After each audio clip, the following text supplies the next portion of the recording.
All right, ladies and gentlemen, welcome and thank you for joining us for the seed session today. Reconnect and Reimagine, our journey back to the office. My name is Jonathan Stoops, and I will be serving as your technical host for today. Before we get started, a few housekeeping notes. Please note your microphones were muted upon entry. Today's session is being recorded. If you do have questions or comments, please feel free to drop those in the chat. We have a couple of folks that will be monitoring the chat as we go. And we will have a question and answer time. So later in the session, if you want to come off mute, you can use the raise your hand feature. Live captioning is enabled in Teams, so there are instructions there on the screen to select language and speech, select turn on live captions, and then select the language. Again, if you need assistance with anything technically, you can hit me up with a message on the side, and I'll do my best to assist you. As always, we really appreciate feedback on these sessions. So if you wouldn't mind, we have a survey at the conclusion of today's session. It takes just a couple of minutes to fill out. So really would appreciate your guys' feedback. So without further ado, I'd like to introduce our speaker for today, Ms. Lauren Cox. She's currently serving as the Assistant Director for the Montgomery Regional Office and has a lot of wisdom and experience to share with us. So Ms. Cox, I'd like to invite you to take the floor. It's all yours. Thank you so much, Jonathan, and thank you so much to all of those who have joined today. Thank you for taking the time to spend a little time with me today. So I want this to be as interactive as possible. So we're going to be doing some polls. I want you to use the chat. This is really going to just be a conversation about reflecting and reconnecting as we go back into the office. We're going to be talking a lot about adapting and engaging and succeeding together. So when they asked me to do this class, I thought, well, that's interesting. You know, we've been in the office full time about a month now. And so what are some things that we can, after that month, really think about and reflect on and really get some tools in our tool belt for moving forward? Here in Montgomery, we're kind of in a hybrid situation. We have employees who are here with us every day. And I've also been entrusted with the military sexual trauma mission, the operations center. And so that means that we have over 500 employees that are spread across the country, some both in office and in remote positions. And so it's been really interesting coming up with this training, but I hope to share some of the tools and gems that I've encountered along the way and that you would share those with me and others that are on this training today as well. So with that, we'll go ahead and get started. So I talked about being interactive. So this is your first opportunity. I'd like to start with the poll question. I'd like you to select the option that is most appropriate to your experience. 1, I started with the VA during max telework related to the pandemic and have little experience with in-office environment. 2, I had regular in-office days prior to max telework and have a good sense of what the in-office environment is like. And lastly, even during max telework, my position still required that I be in the office.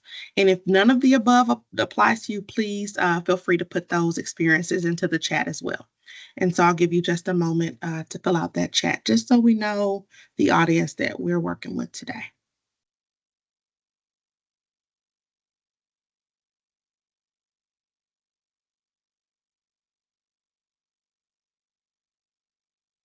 Okay, so we've got about okay, so we've got about 77% of folks had regular in-office days prior to max telework. We've got about 18 or 19% that started during max telework, and we've got a few that remained in the office during max telework and a few that are fully remote. So great.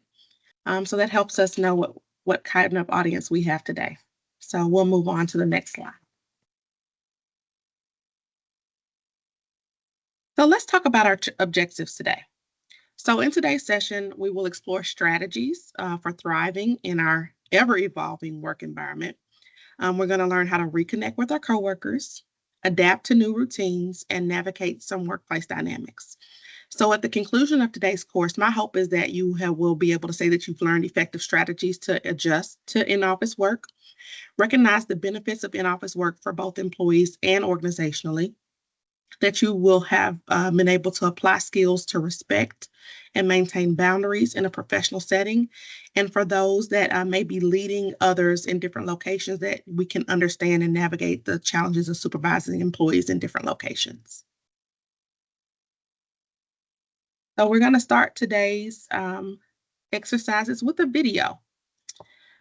So Jonathan, I don't know, we got this video, and this video kind of shows what all of us probably are thinking as we're in some of these meetings now that we're back in the office, and I think you'll get a good laugh out of it as well as be able to relate to it. So we'll go ahead with that, Jonathan. Thank you. Other platforms we've used made work harder. We love Monday.com because it makes work effortless. You can really see that they care about. Okay, well, it's just gone 10 there now, Kevin. Will we kick off the meeting? Yeah, absolutely. Can you hear me all right? Yes? Yeah, I can hear you. Okay. So I was looking at the marketing strategy globally for the digital products of... Is everything okay? Yeah, all good my end.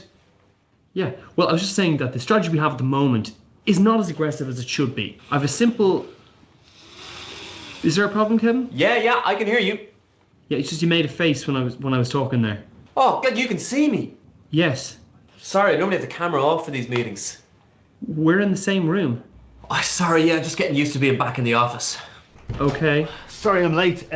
Wi-Fi issues, you know yourself. John, you're still in your dressing gown. Oh, sorry, I'm still getting used to not working from home. Suit and tie, John, in the workplace. Very basic stuff. Right, we're just going to restart the meeting. So I was explaining to Kevin about the marketing strategy. Now, Here he goes again. we should definitely be in a way... Is there something wrong, John? You said boring. As I was talking there, you said boring. Yes, because I normally have my microphone off for these type of meetings. Do you? Okay, well, we're just going to push on. Why don't we have a look at the daily account? Kevin, can you open page 3, shipping and invoices, please? Yeah, I have that open, looking at it now. But you've got nothing in front of you. Oh, yeah, the attachment with the email didn't send, I don't think. I gave it to you in person 20 minutes ago. I'll get on to IT. And where's Tom? The meeting started 10 minutes ago. He's just out there. Yeah, he's been there for ages. What's he doing out there? We have to let him into the meeting. Yeah, you're the host. Okay. Kevin, you can't eat cereal in here. Right, I forgot. John, Yep. what the hell do you think you're doing? Oh, sorry.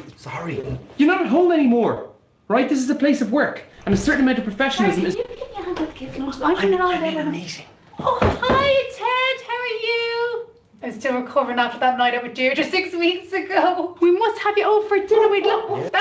That's the dogs. They're running wild around here today. Hang on. Okay, why don't we just wrap it up there for today, okay? We'll pick the meeting up tomorrow when we're feeling a little fresher and wearing appropriate clothing. So will you end the meeting or will I? The meeting's finished. I can end the meeting for everyone. Yeah, whatever. So it's over. Yes, I've signed out. Okay, great. Bye. What a load of shit. Why not take the rest of the day off? Guys! Oh, God, no, we're stuck in here till 5. No. Hi, we're Foy Lawrence and Hogg. And I'm Emma Doran. It's been wonderful working with you, Emma. Thank you very much. If you like what you've seen and you want to see more of it, and you want to support us making it, join us on Patreon. Yes, and please subscribe to our YouTube channel. Thanks, Jonathan. And so I hope everyone got a kick out of that. And I hope that we are each not that person that are in these meetings forgetting that they're in the office, right? So it's funny, but it's kind of real life for some of us that have returned and not quite adjusted very well. So we'll talk about some tools and some strategies so that we can not be that person in the meeting, right? So our agenda for today, emotional intelligence is a tool. And how do we use that in terms of returning to the office? Strategies to adjust to in-office work, skills to maintain boundaries at work, and supervising in different locations. And so I want us to think about how workplace norms have shifted and kind of, when we think about meetings and the like, we have to kind of reframe our minds now that we're all back in the office, and that video is an excellent illustration of that. And I want us to look at this as an opportunity and not just a challenge, because it's really easy to say, we got to go back in the office. But there are great opportunities for us in returning to the office as well in terms of collaboration and networking and the like. And so I like us to focus on the positives as well. So emotional intelligence at work. Next slide, Jonathan. Emotional intelligence is key to navigating any transition, especially workplace transitions. So if you've ever taken the DISC assessment, you've learned about all the different communication styles and their preferences. And so if you've taken that and you know your DISC assessment, don't be afraid to use this as a tool in your toolbox as you navigate these transitions back into the office. Emotional intelligence includes several things, and we'll talk a little bit more in depth about each of those. It includes self-awareness. So recognizing your own emotions, how they affect your work, and knowing what your own strengths and weaknesses are. I would admonish all of us to do daily check-ins with ourselves, knowing that we have opportunities for improvement in certain areas. How am I feeling today? If it's not my best day, how do I self-regulate that? That takes me into self-regulation. It's how we manage our own emotions to stay focused even under pressure and avoid those impulsive reactions or disruptions that can really harm your individual productivity as well as that of your team. And so, oftentimes I tell people, let's just take a beat, take a breath, pause before you react or you respond to people. Usually, when we're at home working, people can't always see your body language or your facial expressions. That's also a part of our self-regulation. So when you're about to respond to something, think about not only what you're going to say, but how you look when you're about to say what you're going to say. That's all very important. Empathy, and that's listening actively to understand someone else's perspective, fostering a collaborative environment by valuing everyone's input. That's just purely active listening. If you've got a question, asking those open-ended questions, and not only self-regulating your body language, but observing others' body language as well. Social skills and relationship management, communicating clearly and effectively so that we can avoid misunderstandings and having a safe place to share ideas and resources within your network. This is all about building rapport, giving and receiving constructive feedback, and it also helps with conflict resolution. Returning to the office requires a renewed focus on all of these aspects of emotional intelligence if we're going to be successful in all of us having a cohesive, collaborative environment here in the office. Next slide, Jonathan. So why does emotional intelligence matter? It matters because it helps us manage stress and emotional responses to change. It helps promote empathy for others as we're adjusting to these different spaces, and it builds stronger relationships among those that we work with. So I want you to think about all of those internal things that we need to do within ourselves, the political savvy. That video was an excellent reflection of a lack of emotional intelligence in terms of meeting in a room with others. So that's why it matters, because we're all part of our environment. And if we each do our part in having emotional intelligence, it helps us create a more healthy and just a better work environment in general. Next slide.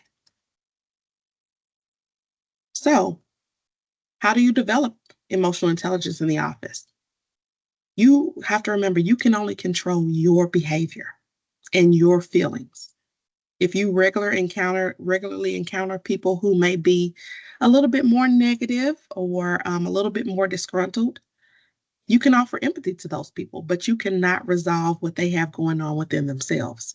So I think sometimes when we're in the office, there's this pressure that we may feel to make people feel better and make people positive. You can't control anyone else. You can only control yourself. However, if we each do our part to have empathy, to receive feedback well, and to just think of others as we're in the office, if we each do our part, that helps our environment be better. So, and I want you to also reflect back on those strategies that I gave: the self-awareness, the self-regulation, the motivation, the empathy, the social skills. Think about all of those as you seek to recognize and regulate your own triggers. And I think a big one that we often miss is being open to give and receive constructive feedback. Some of us are really good at giving feedback, but a lot of us don't like to receive it. And so I'd like us to all think about that as people are offering us things that are constructive in nature. How we receive it is important as well. Next slide. So now we'll talk about strategies to adjust to in-office work. We talked about how, this is a new transition, the norms have shifted. I want us to also think about how establishing new routines gives us an opportunity to be better time managers. It gives you time to rethink and rebuild those good, healthy work habits. You have to be very meticulous in making sure that you adhere to your breaks and lunches because it's real easy to sit at your desk. You need to go out and get some fresh air. Don't skip those break times. It helps you keep positive attitude and a positive mentality. If you happen to have any focus time on your calendar, now is a good time to revisit that. Those focus times that worked when you were teleworking may not work now that we're in the office. You may have to adjust them based on meetings or in-office obligations. And so I really want to encourage you to set yourself up for success. Failing to plan is planning to fail. So seek every day planning out your day, and it'll help your workday go smoother. Next slide. So you have to be intentional about your relationship building as we're back in the office. Sometimes when we're working from home, it takes a different type of effort to stay connected.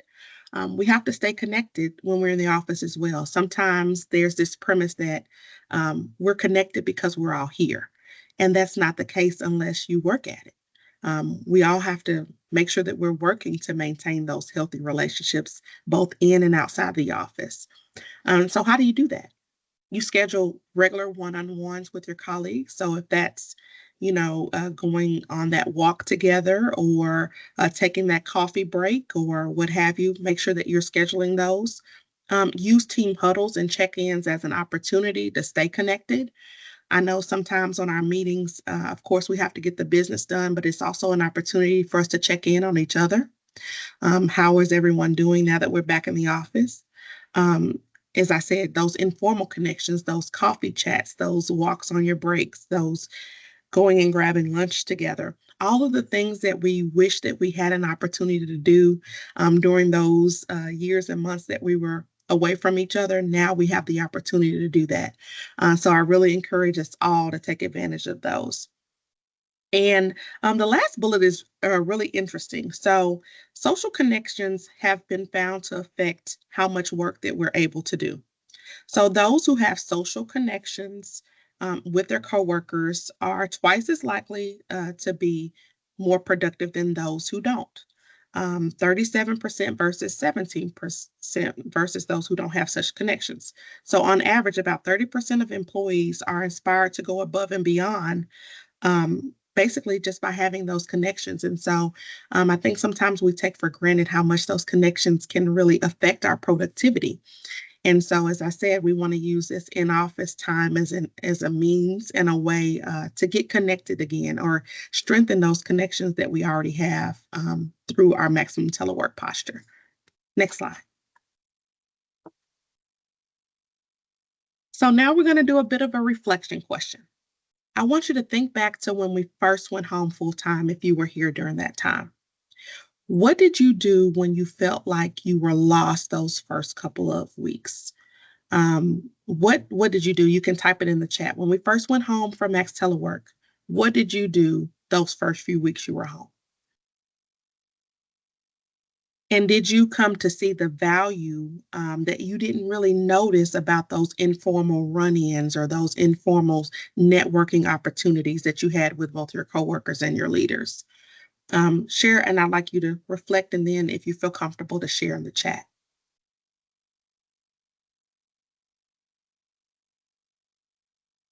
Okay. Miss Jones says she had to give herself some grace. Absolutely. Grace to ourselves and others is so important. Jonathan said he had to pencil out a new routine and a schedule. Tina had to create one as well. Okay. And so and I want to use this as an opportunity. Anybody do anything creative? Is there anything that you think that may be creative, maybe a little bit outside the norm that we can share? I think that's the next question as well.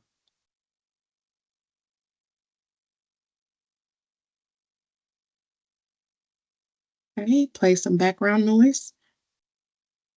So what are some other creative activities that you found now that we've been back in the office? So those are all things that we did when we were at home. What are some things now that you've come up with to stay connected now that we're back?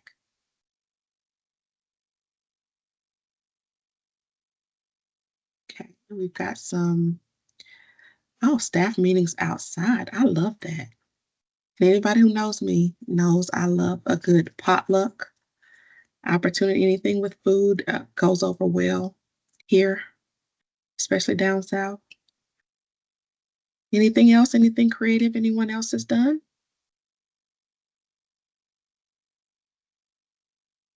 Okay, don't stay on past time. And that's important. Your breaks and lunches are important. Group walks via phone. Oh, correct. That's a great idea. And that's something we can still do today, especially with team members that are spread across the country. Food trucks at the RO. Great. All great ideas. So if you haven't done some of these things that folks are sharing, uh, feel free to steal them. We won't charge you with theft of anything. These are all great ideas. And I'm going to take some of these myself. Team meetings outside is a great one. I think I might do that tomorrow. So thank you for sharing. And you can continue to share in the chat. We'll move on to the next slide, but y'all feel free to continue to share. So next slide, Jonathan. So one of the things that can help us as we return into the office is to personalize your workspace. I know when many of us were working from home, we had our spaces all decked out, and we had everything that we wanted and needed at home. And now that we're back in the office, some of us haven't quite brought anything back. And so I'd like to give this opportunity to you to think about how you can create a comfortable and inspiring space even in the office. We want to respect that these sometimes are shared spaces and the culture and the norms of where you sit and where you are, depending on where your desk is. But think about some things that you can bring that'll help support your focus and your productivity. Personalization of your area helps with both your well-being and your performance. And it also gives you an opportunity to be self-aware when you're at work. We talk about things that drive us and help us focus, whether that's a family photo or bringing some sports team memorabilia and putting it up in your workspace.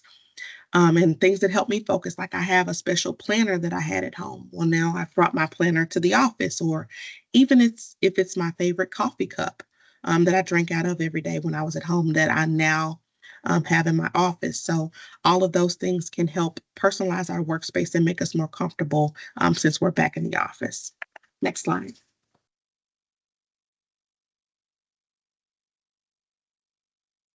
So I won't read all of these overlooked benefits of returning to office work to you. So these 18 things are from a Forbes article from 2023 entitled 18 Overlooked Benefits of Returning to the Office for Work. I won't read them all to you, but I want to remind us like there's a bigger picture to all of this.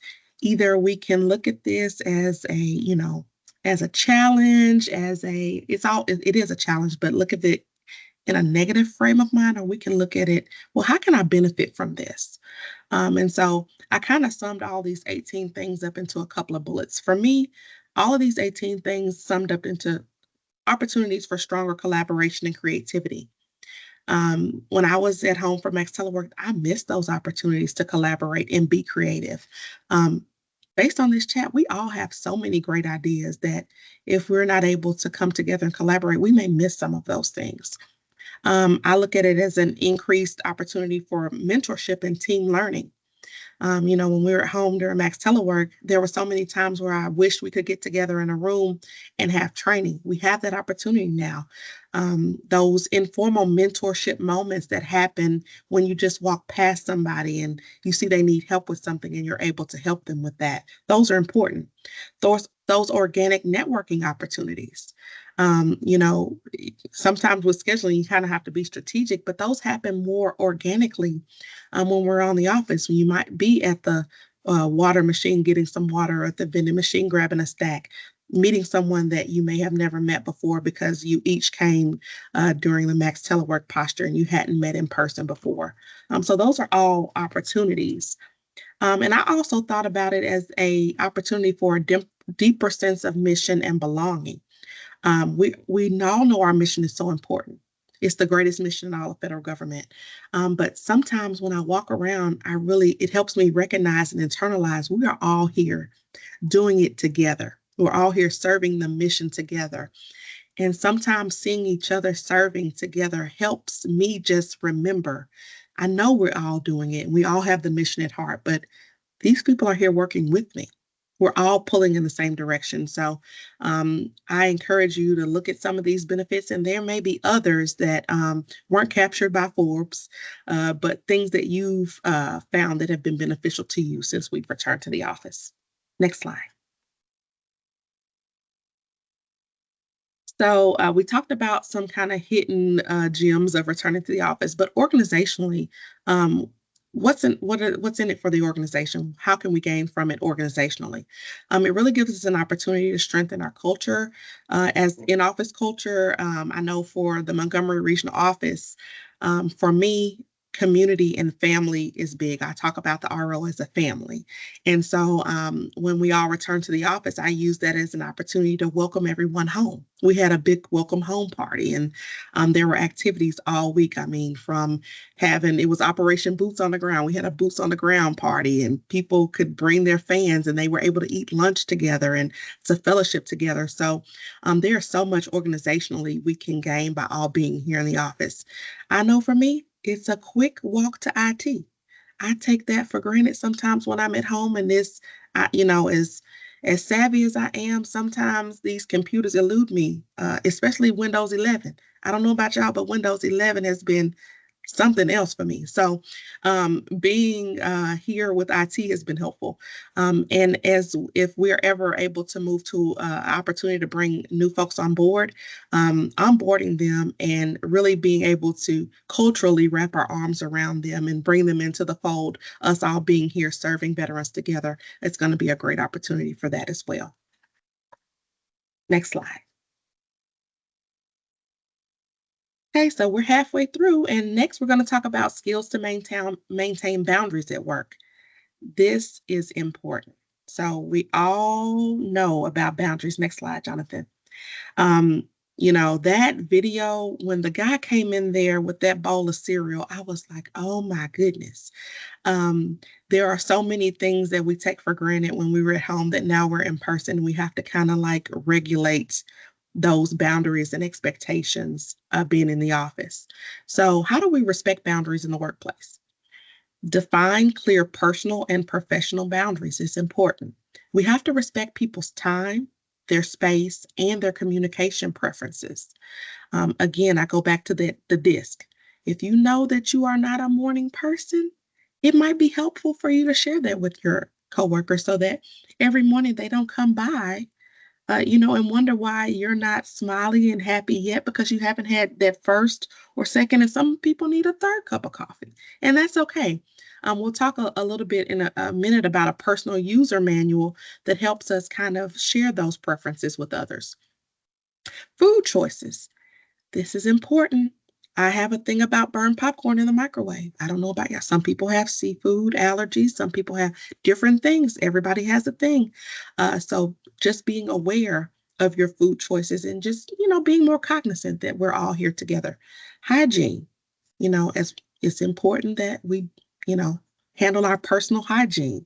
It's always important, but being in the office with others makes it really important. Voice levels. If we're all having conversations on our headphones, or even if we're just talking to each other, being cognizant of the volume at which we're having those conversations is important. And we'll talk a little bit more about the personal user manual in a minute, but the shared calendar and using it as opportunities to collaborate. If you've got a conference room reservation system, please don't be sitting in the conference room if you hadn't pre-booked it. Please, ma'am, please, sir, adhere to the scheduling calendars and all of those things. Being mindful of time zones.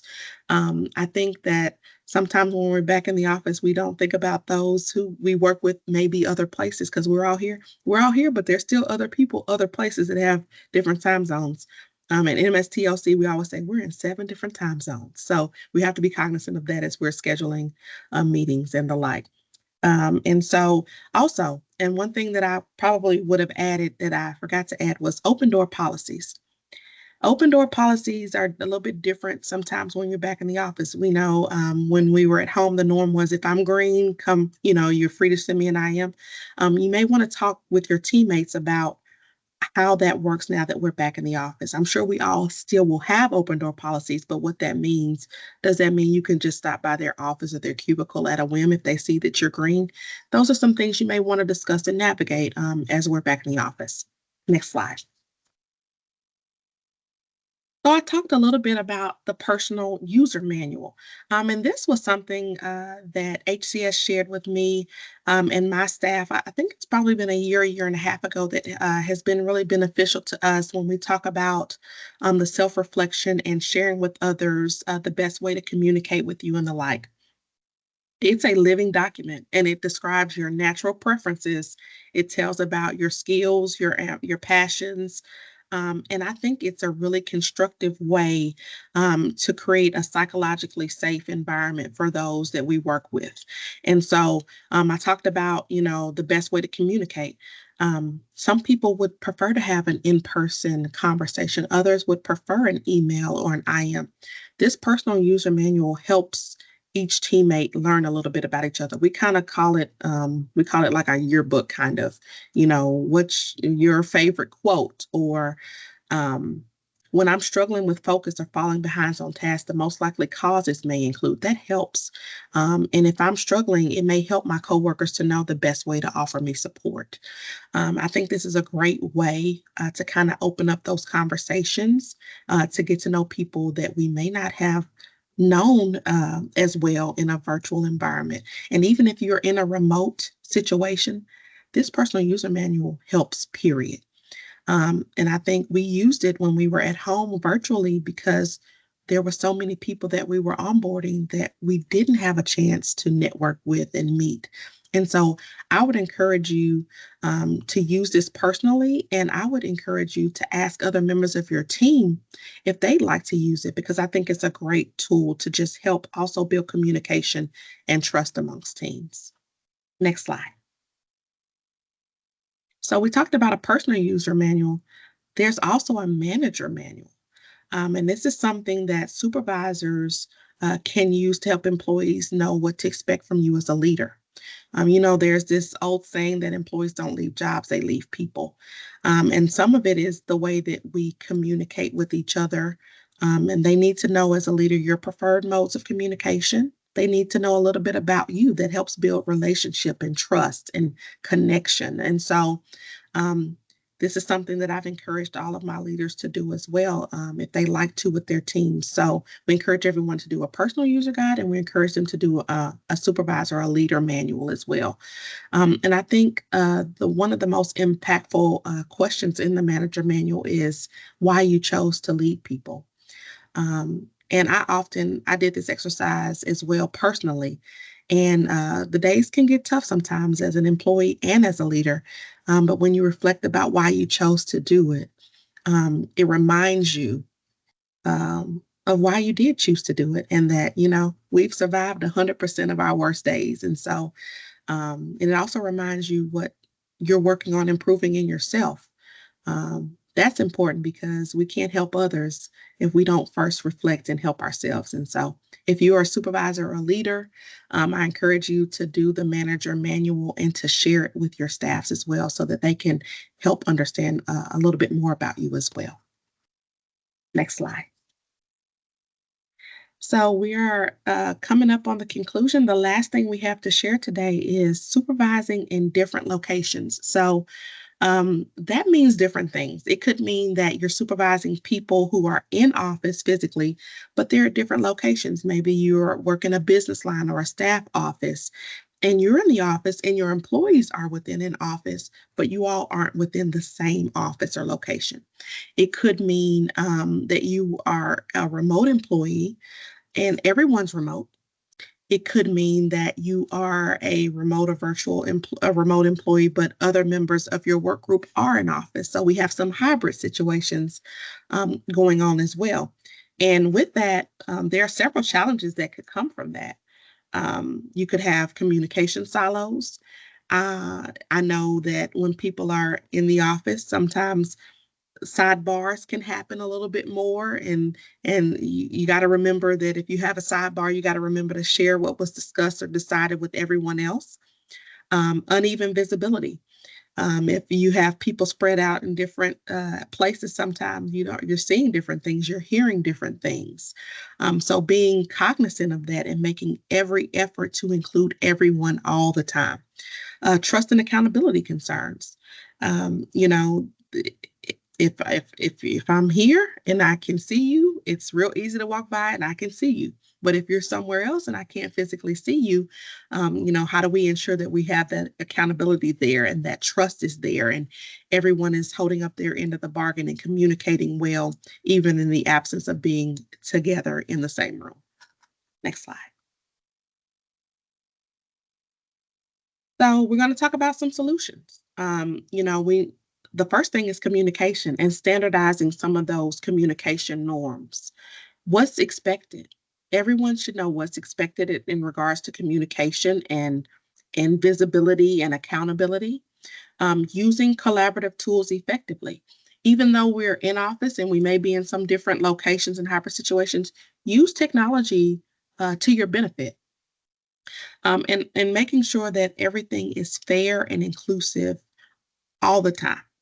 One thing we don't want is because those people may be in office, the ones that are in a different location, or you may not see them every day, that they don't have the same opportunities. They're not getting the same communication. They're not getting the same mentorship and training. You want to make sure that even though we may be in different places, we're all benefiting in the same regard and that we're including everyone. I think is really important. Communication is important and expectation management is important. And so now I want you to tell me some of the things that you've done that have worked. Strategies, if you are a member of, or if you are a leader of a team that are in different locations, what are some things that you've done to help with that? And I'll actually ask somebody to raise their hand and we can come off mute. And if you have something that's been really impactful that has helped you collaborate, even as we've returned to the office, please feel free to share it if you've got something. You can type it in the chat, or if you're feeling unafraid and courageous, you can raise your hand and come off mute and tell us what has worked for you. Anybody? I know y'all aren't shy. Y'all have been typing it up in the chat. I know y'all aren't shy. Anybody? So, Ms. Cox, I think one of the things that's worked for me in returning back to in-office space was really just the combo of using Teams to check with somebody if they're free to have a conversation, and do that because I'm not co-located with my peers, right? So I'm reporting into an office in Seattle, but if I want to stop by and say hello with many of my friends who are in the Seattle office, I just shoot them a quick message, say, hey, is it cool if I stop by and chat in 5 minutes or 10 minutes or something, just to create a little space. I know that's, I'm not supervising those folks, but allowing them the opportunity to speak into whether or not they're actually free, right? Because we don't share the same job responsibilities, even though we're in the same building. Thanks for that, Jonathan. And Jonathan saved all of you that were afraid to come off mute and talk to me. I know. And I see some of my friends in the audience, and I know that y'all aren't shy at all. Okay, Carrie, when in office, you walk over to their desk to help them with the computer thing instead of doing this. Yes, that is a big one. So how often are we here in the same location and we, instead of giving up and having a conversation, we'll try to share something on Teams when you could just walk over and do an over the shoulder. Over the shoulder, it seems so old school now, doesn't it? But it still works. I promise it still works. Yes, getting your 10,000 steps in. Yes, that's important too. Yes, Neil, you have something to share?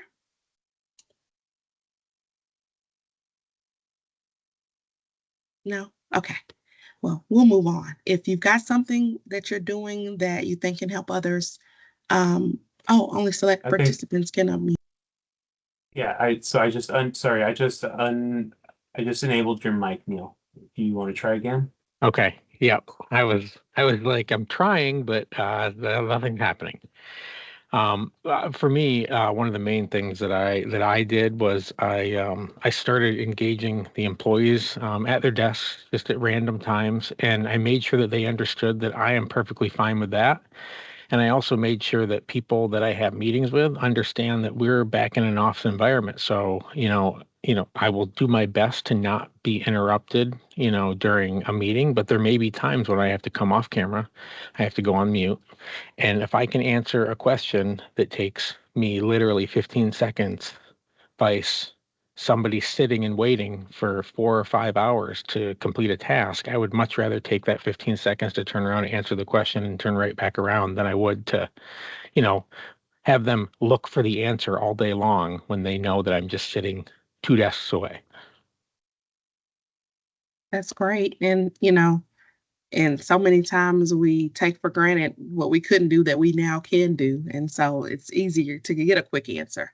And also utilizing technology too. If you are in a meeting, even if you are in the office, sometimes it's still okay to send a quick IM as well.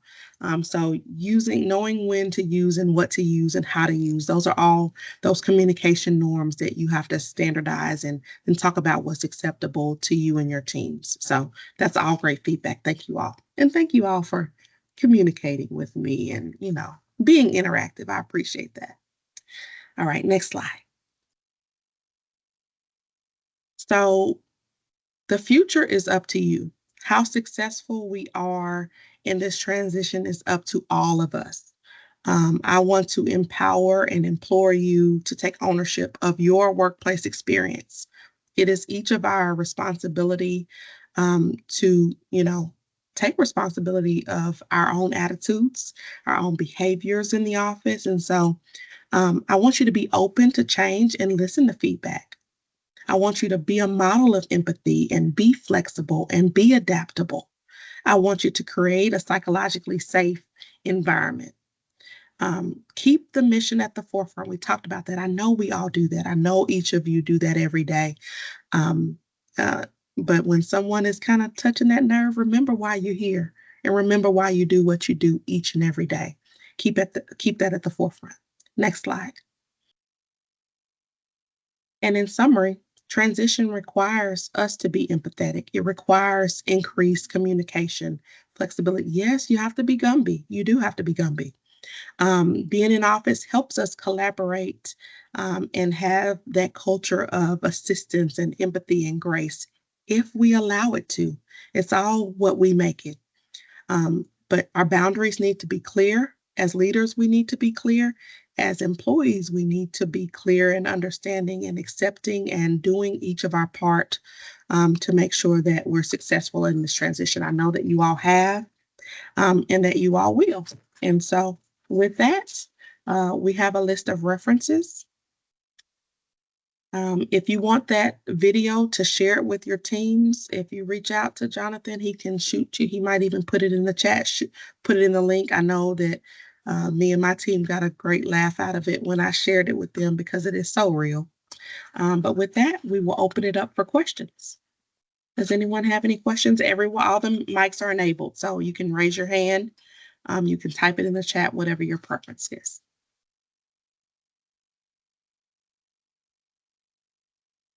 Yes, Phyllis, that's a great point.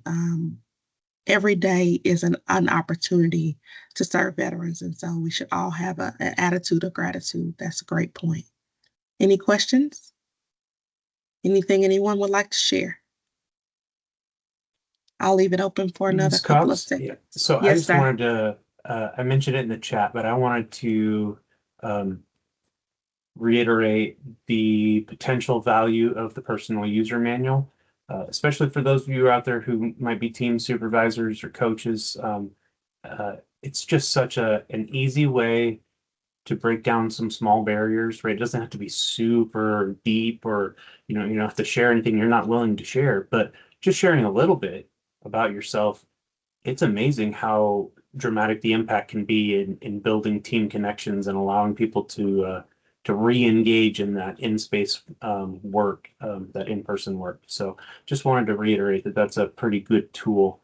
And then kind of to go along with what Phyllis said there about being driven by gratitude, one of the best pieces of advice that I was given with remote work, I think applies just as much as we go back to the office, which is don't assume negative intent, right?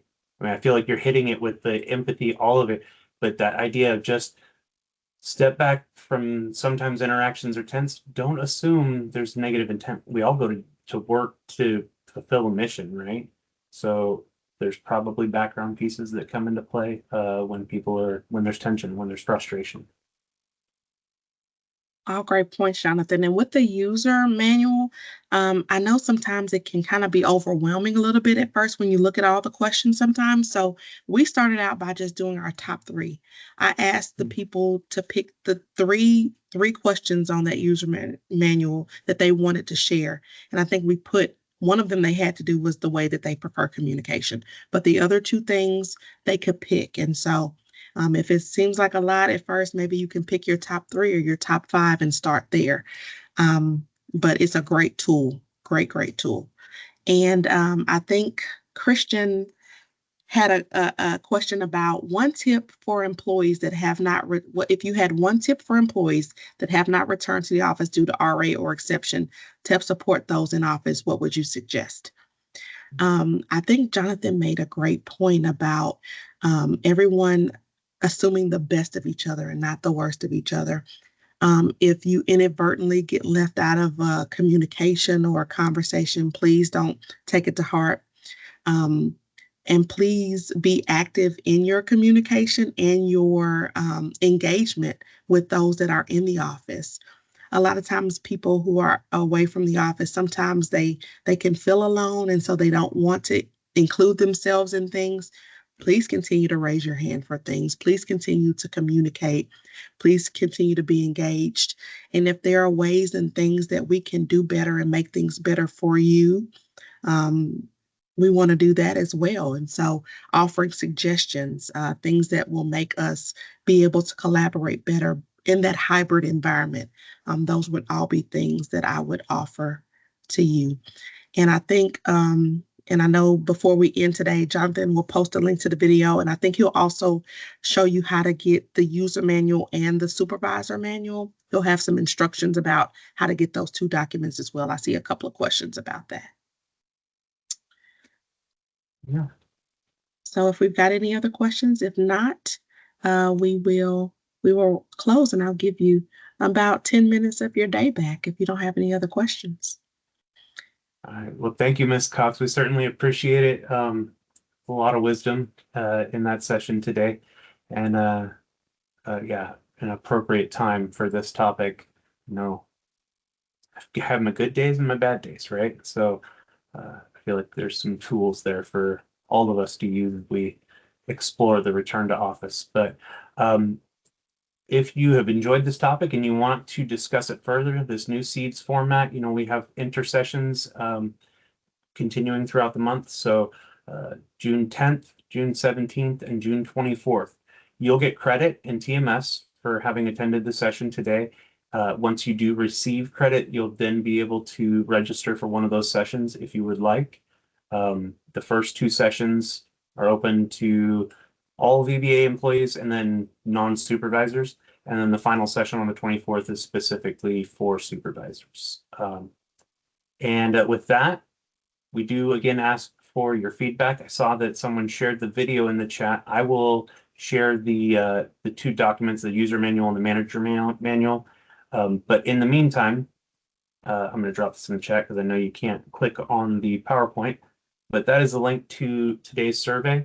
So if you wouldn't mind, please take just a moment to fill out that survey, and we would much appreciate that feedback. Oh, we do have a hand raised. Miss Phyllis, what do you got? There was a comment entered by James Curran. I'm sure I'm not pronouncing that correctly, but I think it's an interesting comment. I'm not sure if either of you saw it to make No, ma'am. any of your comments to.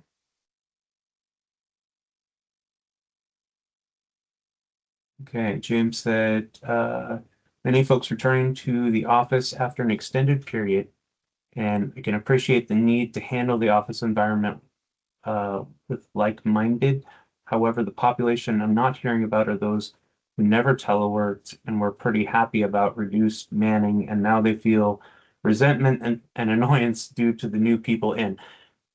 Yeah, for sure. You know, a lot of folks had the office to themselves, right? And they didn't experience the same volume level or distractions. And you know, there's an adjustment for those folks who've been in that office the whole time. And again, it's kind of that same, you know, assume positive intent or don't assume negative intent. Either way you want to say it. For folks who've been in that office the whole time, you know, it's different. It's going to be different. And I think Ms. Cox, if you have any comments on it, you're welcome to jump in. But that's certainly tough. I echo everything you said, and I also would include them and, you know, ask them, you know, and the way I kind of do this is I like to, you know, let people give them their flowers. And I would say, you know, I know you've been here all this time while we're at home. Thank you so much for holding it down. And I know we're here now. I just want to make sure that everyone's comfortable. And so if there's a certain way that you like us to do or communicate with you, can you tell me that? Because I really want to make sure that we're all comfortable. And so that's kind of how I like to give people their flowers. And then it makes them feel like, you know, you're including them and you're acknowledging that they have been here this whole time while we've been at home. And so now we're all coming back into the fold, and we don't want to disrupt any of the things and the norms that they've had in place, either knowing that things are going to have to change now that we're all here. And so I think that that's helped and that's worked for me. So hopefully that works for you all as well. Yeah, that's Yeah. great. And that's a great suggestion about those in public contact that have been here the whole time, stopping by and thanking them for that. Or, you know, when they need to go to a training, volunteering to go down to public contact and cover public contact so that they can go to training, or so that, you know, whatever the case may be, to show your appreciation for them goes a long way as well, I'm sure. Yeah, wonderful. Okay, folks. If anybody else has questions, they're welcome to stick around for the next few minutes, but otherwise, I'm going to bring us to a close. Again, please complete that survey. Again, takes less than 2 minutes. And thank you, Ms. Cox, again, for sharing with us your wisdom and your experience with navigating this unique experience, I think, for a lot of us. So appreciate your words. And yeah, like I said, we'll hang out for a few minutes if anybody has any follow-up questions, but otherwise, enjoy the rest of your day. And yeah, we'll see you next month or in one of our follow-up sessions coming up these next few Tuesdays. Bye, guys.